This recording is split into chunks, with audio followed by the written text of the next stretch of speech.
Izinkan saya menyunjung kasih atas limpah perkenan ke bawah duli Yang Maha Mulia Sri Paduka Baginda Yang di-Pertuan Agong Al-Sultan Abdullah Riayatuddin Al-Mustafa Billah Shah Ibni Almarhum Sultan Haji Ahmad Shah Al-Musta'in Billah bersama seluruh perkenan Raja-Raja Melayu atas pelantikan saya sebagai Perdana Menteri dalam keadaan negara yang sangat mencabar ketika ini.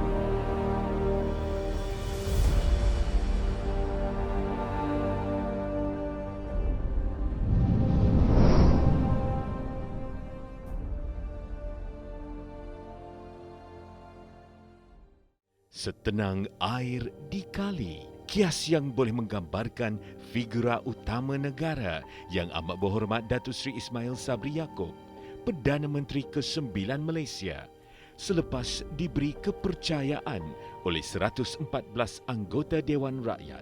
Bila ramai orang bertanya berkenaan dengan bagaimana kita melihat Perdana Menteri kita pada hari ini, pada pandangan saya, tanpa prejudis, beliau seorang yang tenang. Beliau berbeza berbanding dengan semua Perdana Menteri yang pernah Malaysia ada. Ini kerana pada saya beliau mendapat jawatan Perdana Menteri pada keadaan negara berhadapan dengan post-Covid, ya, dengan isu ekonomi, isu keselamatan dan juga isu-isu yang melibatkan dasar awam dan polisi rakyat. Jadi pada saya beban besar ada di pundak beliau untuk beliau selesaikan.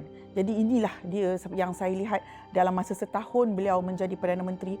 Beliau telah cuba sedaya upaya untuk mengadakan semua itu, tetapi sudah pasti bukan mudah kerana akan ada kekangan dan cabaran pada setiap ruang beliau untuk melaksanakan apa yang saya katakan tadi. Ramai yang sangsi bila Datuk Seri Ismail Sabri dipilih sebagai Perdana Menteri kerana ada beberapa faktor. Faktor utama adalah jawatan ataupun portfolio yang dipegang oleh Datuk Seri adalah hanya naib presiden. Kerana di atas beliau ada timbalan presiden dan juga presiden. Itu faktor pertama. Tapi faktor yang paling kuat yang memberi persepsi tentang kemampuan Datuk Seri Ismail Sabri adalah kerana kita tahu bahawa beliau dikatakan lihat orangnya sebagai pendiam. Tidak keras sangat dari segi membuat keputusan. Boleh dikatakan lemah lembut juga. Jadi itu yang dikatakan kesangsian orang ramai tentang kebolehan Datuk Seri Ismail Sabri. Memegang tampuk pemerintahan ketika berdepan dengan pelbagai situasi mencabar dalam menguruskan negara. Namun, sikap optimis dan tenangnya menjadi kunci utama dalam kestabilan dan keharmonian negara kini. Setiap Perdana Menteri ada karakter yang berbeza. Saya tak boleh letak beliau macam Tun Mahathir atau Tun Mahathir dengan beliau ataupun dengan Datuk Seri Najib sebab setiap kepimpinan ada aura masing-masing. Cuma dalam hal ini saya lihat Datuk Seri Ismail Sabri beliau lebih banyak tenang. Beliau tidak orang kata melompat-lompat atau terkejut banyak. Beliau lebih bersifat tenang dan cuba menjawab sebanyak mungkin dengan tenang. Itu satu karakter beliau lah yang dianggap sebagai lembab pula oleh ramai pihak. Tapi pada saya bukan. Beliau mengambil ketenangan itu sebab jawatan Perdana Menteri ini bukan mudah. Tersilap cakap akan diguna oleh rakyat untuk kembali backfire pada beliau. Jadi pada saya karakter tu adalah diri dia dan kita tak boleh ubah orang untuk menjadi diri kita.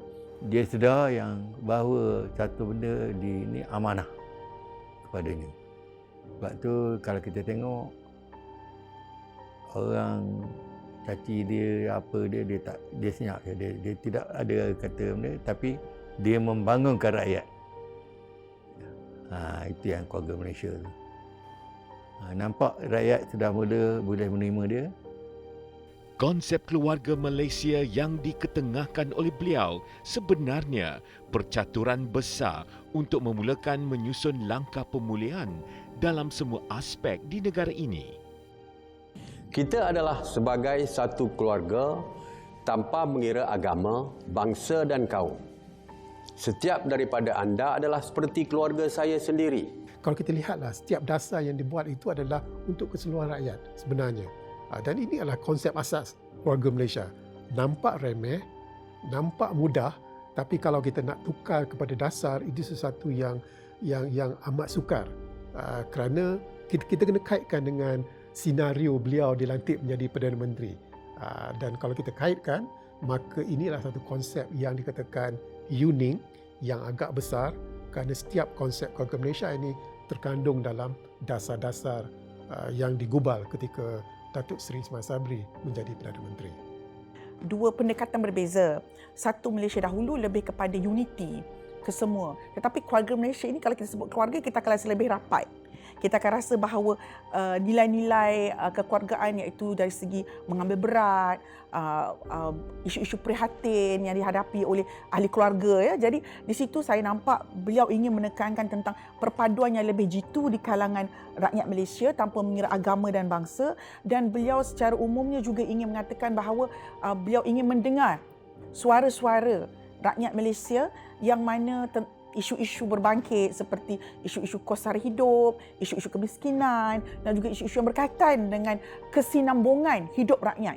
Jadi di situ saya percaya beliau membawa gagasan keluarga Malaysia yang saya lihat, dan juga melalui acara-acara yang beliau sertai, dan juga beliau mahukan rakyat Malaysia supaya hidup bersatu padu di bawah lembayung keluarga Malaysia tersebut.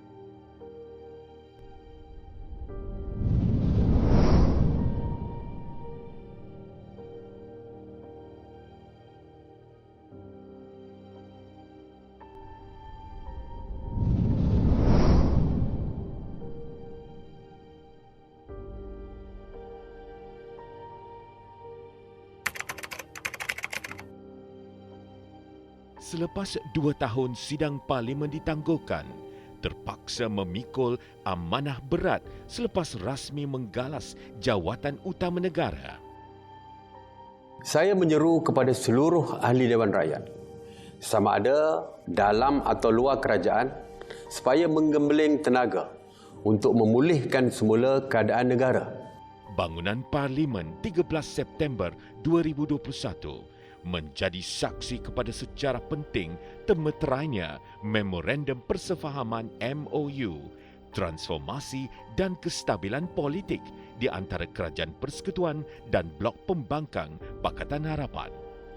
Lembaran baharu politik Malaysia kini terbentang dan MOU ini merupakan titik permulaan terhadap senario politik tanah air yang matang, salah satu elemen pembentukan keluarga Malaysia. Dalam hal itu, kita kena ungkitkan juga MOU di antara kerajaan dengan Pakatan Harapan juga dikira sebagai satu sejarah, kerana jarang ada persefahaman di antara kerajaan dengan pembangkang.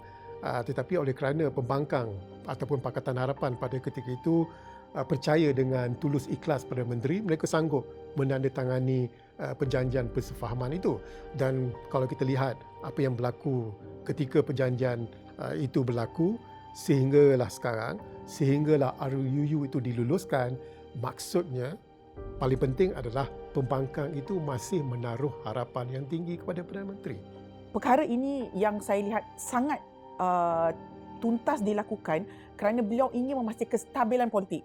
Apabila politik tidak stabil, kita akan terus kehilangan daya kuat ekonomi, terutama dari segi foreign direct investment, dari segi pelaburan luar negara. Jadi pada saya dalam hal ini, itulah perkara pertama yang beliau buat supaya pembangkang dan kerajaan tidak lagi terus bersengketa, tetapi boleh duduk bersama-sama untuk memajukan negara. Dan kemudian beliau boleh pergi ke fasa yang seterusnya, fasa ekonomi, fasa sosial dan juga fasa-fasa lain untuk memastikan agenda keluarga Malaysia beliau itu dapat dicapai.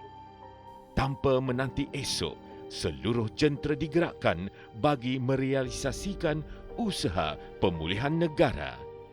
Strategi baharu ekonomi dibangunkan untuk memperkukuhkan asas ekonomi negara dan mengembalikan daya saing Malaysia sebagai destinasi pelaburan utama di rantau Asia Tenggara. Lawatan sulungnya sebagai Perdana Menteri Malaysia ke Jakarta dan seterusnya Bandung, Indonesia menyuntik nafas segar dalam hubungan dua hala hampir 65 tahun itu. Apa yang saya lihat ialah faktor kekuatan serantau, di mana dari segi ekonomi, dari segi tenaga asing dan juga dari segi diplomatik, kita banyak mempunyai pengaruh dengan Indonesia. Jadi Indonesia dilihat sebagai negara yang sangat berpotensi dalam ruang ASEAN untuk Malaysia melebarkan sayap dan juga terus bekerjasama. Negara-negara serantau seperti Kamboja, Thailand, Vietnam, Turki, Qatar dan lain-lain juga tidak perlu menunggu lama untuk disantuni Perdana Menteri ke-9 Malaysia turut menyaksikan permulaan yang signifikan buat negara dalam era kebangkitan pasca pandemik. Ya, saya ambil contoh yang terkini tentang imej Datuk Seri Ismail Sabri di mata global adalah tentang dalam hal perang Ukraine yang disebabkan oleh Rusia. Kita tahu apa yang berlaku. Tapi dalam hal ini, Malaysia mengambil sikap dasar dual yang tidak mahu memihak antara dikatakan pihak Barat ataupun antara pihak Rusia. Malaysia mengatakan bahawa mahu penyelesaian ini dibuat dengan segera tentang perang Ukraine ini, apa isu sahaja, dan Malaysia sebagai dasar luar tidak mahu menyebelahi mana-mana pihak. Sama ada tidak menyokong Rusia ataupun tidak menyokong sebelah Barat. Itu adalah pendirian kita. Saya lebih ingin beliau melihat isu Malaysia di antarabangsa, sebab nama Malaysia ni dah tak begitu gah di antarabangsa, dan ia akan memberi impak kepada jangka panjang hubungan Malaysia dengan negara lain dan juga dari segi isu imej negara dan pelaburan luar. Memimpin sebuah negara bukan jawatan yang mampu digalas sewenang-wenangnya. Berperanan di blok, semak dan imbang, kemudian ia menjadi pelaksana dan perancang adalah kelebihan yang utama bagi figura politik kelahiran Temerloh Pahang ini.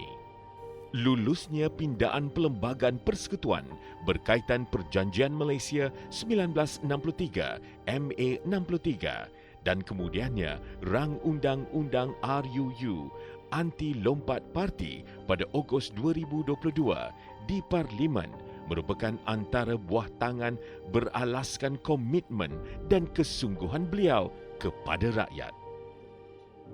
Ya, kelulusan RUU anti lompat parti itu dianggap sebagai sejarah. Kenapa bersejarah? Kerana semua ahli parlimen yang hadir setuju dengan usul tersebut. Dan usul tersebut diusulkan sendiri oleh Perdana Menteri.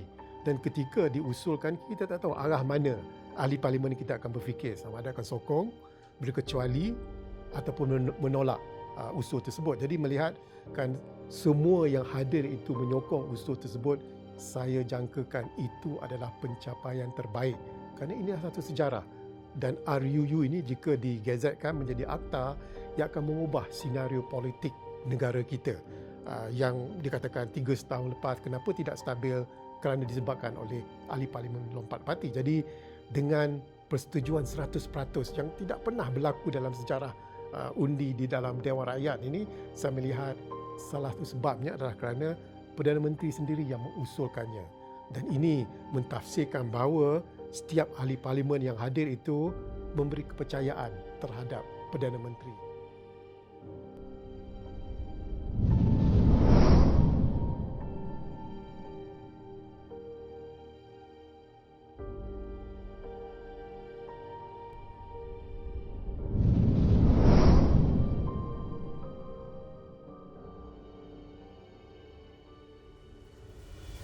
Baru usai menyusun jemaah kabinetnya, belum sempat menghela nafas lega, masih lelah menyusun strategi agenda pembangunan ekonomi negara.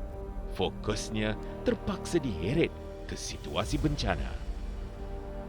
Segenap kekuatan kerajaan ditumpukan serta-merta bagi membantu mangsa banjir yang berhadapan kehilangan nyawa dan kemusnahan harta benda. Perdana Menteri lantas mengaktifkan bantuan banjir keluarga Malaysia dengan peruntukan berjumlah 1.4 bilion ringgit. Saya beritahu orang tengah susah, tuan-tuan tengah susah. Kita umumkan 1,000. Kalau 3, 4 bulan, 5, 6 bulan macam dulu-dulu baru bayar, tak membantu mangsa banjir. Sebab tuan-tuan perlukan duit.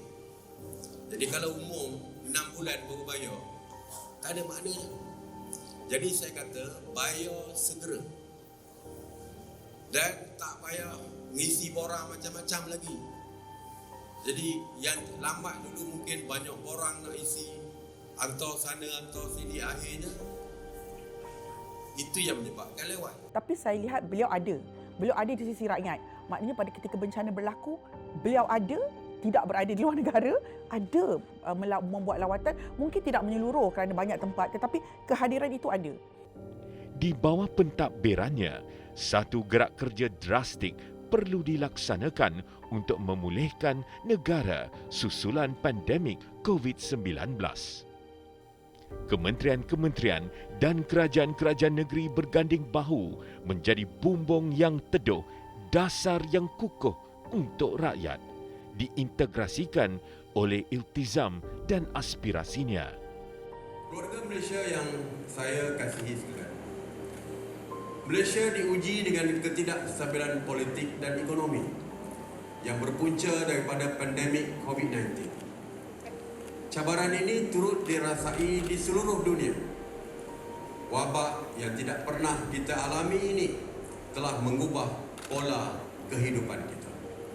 Pada ketika mula-mula beliau dilantik menjadi Perdana Menteri, beliau sendiri turun ke bawah. Tidak mengharapkan pegawai khas beliau untuk memberi maklumat. Jadi itu adalah sifat kepribadian yang lembah lembut, yang mesra rakyat, yang sememangnya ditagih oleh rakyat. Kerana setiap dasar yang dibuat, keputusan yang dibuat bukan bergantung kepada maklumat yang dihantar oleh pegawai khas ataupun orang-orang lain, tetapi oleh Perdana Menteri sendiri yang turun ke bawah. Jadi itu pentingnya kalau kita sambung, kita campur sifat mesra rakyat Datuk Seri Ismail Sabri dengan cara beliau, strategi beliau, kaedah beliau memimpin negara, itu adalah sesuatu yang memberi manfaat yang paling besar. Di bawah kepimpinan Yang Amat Berhormat, kita telah berjaya memasuki fasa peralihan ke endemik dan tidak lagi ada PKP dan sekatan-sekatan. Ibarat kayu besar di tengah padang, tempat bernaung kepanasan, tempat berlindung kehujanan. Ibarat ular menyusur akar, takkan hilang bisanya. Beliau dekat di hati rakyat. Beliau, Datuk Seri Ismail Sabri Yaakob, Perdana Menteri Malaysia.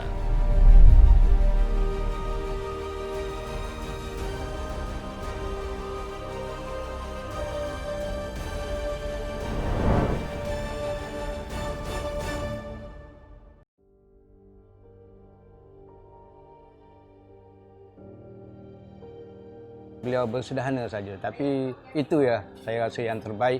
Dia dapat mentadbir negara dalam keadaan tidak huru-hara, walaupun dalam keadaan maklum je semua orang tahu ya, keadaan negara ini dalam permasalahan pelantikan Perdana Menteri yang sekejap kemudian ini itu, dan beliau saya rasa dapat dapat melaksanakan tugas beliau sebagai Perdana Menteri dengan baik setakat ini. Datuk Ismail Sabri ini bersifat tegas dan juga ada lembut.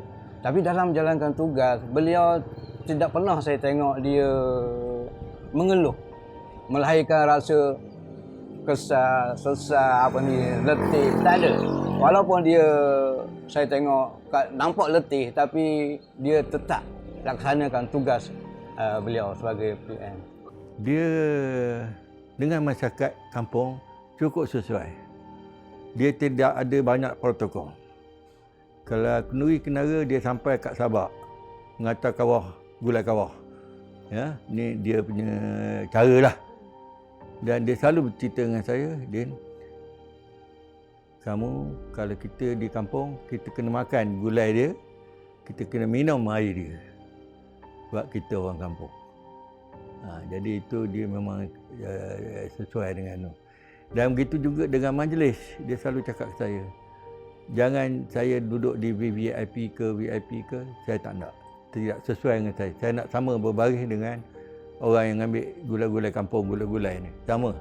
Kalau kenduri pun dia sama. Pergi ambil, cedok sendiri. Saya Muhammad Razali bin Yang Berde, pengusaha empen Kampung Lemolian, Kuala Lumpur. Saya ni, empen ni memanglah kegemaran saya lagi dulu. Depan keluarga saya pun memang suka makan empen. Lepas tu dah lama-lama ramai orang suka mengempeng pada sini. Termasuklah PM kita sekali datang suka makan empen. 2014 saya mula-mula usahakan empen ni. Mula-mula saja kecil lah. Lepas tu nampaknya dah ada sambutan tu saya buat besar-besaran lah. PM tu lepas tu dia pun nak datang bagi mengempir. Lepas tu masuklah dia 3-4 kali datang sini lah mengempir. Dia pun memang dia pun dah asal dia orang kampung, dia memang suka mengempir. Saya dengan dia ni pun tak ada protokol lah sebab dia biasa mahkamah saya kan. Saya tak ada lah kira-kira nak ada apa barang, tak ada. Saya dia macam adik-beradik lah dengan dia lah. Anak-anak saya masa itu dia baru sangat umur 5 tahun macam ni. Dia selalu nampak kita PM balik, dia punya kereta, dia terus naik kereta dia. Dia masuk dalam kereta ni main-main, dia suka tekan sini tekan sana lah. Ada sekali dia suat lupa turun tau anak saya, dia PM tu bawa sampai separuh jalan, dia tengok anak dia ada dalam, dia terbalik. Dia pun terkejut tu.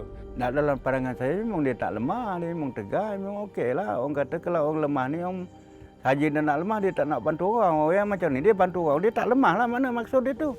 Terima kasih kepada Datuk Seri Ismail Sabri sebagai menjadi Perdana Menteri selama naklik setahun. Jadi, ucapkan terima kasih kepada Datuk Seri Ismail Sabri akan datang mungkin apabila berjaya Datuk Seri menjadi Perdana Menteri Malaysia akan membantu seluruh orang asli tak kira bangsa, kaum dan bangsa. Jadi itu saja saya ucapkan terima kasih kepada Datuk Seri.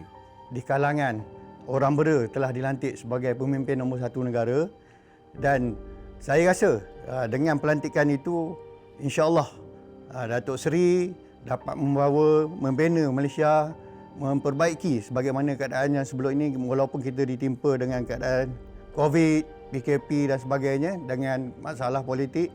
Jadi pada saya yang telah lama berkenalan dengan beliau, jadi saya rasa Yang Muhammad Datuk Seri mampu dari atas kewibawaan dia untuk memimpin dan mencorakkan negara ke arah yang lebih membangun lagi, khususnya dengan apa yang dia canangkan sebagai keluarga Malaysia pada hari ini. Tak kenal maka tak cinta. Jadi kami di Bera ni memang kami kenal dan kami sangat-sangat memahami dari segi sikap dan sifat dia lah sebagai seorang pemimpin. Jadi bagi saya benda ni kita tak perlu cakap saja. Jadi terjemahkan tu melalui perbuatan dan juga bukti lah.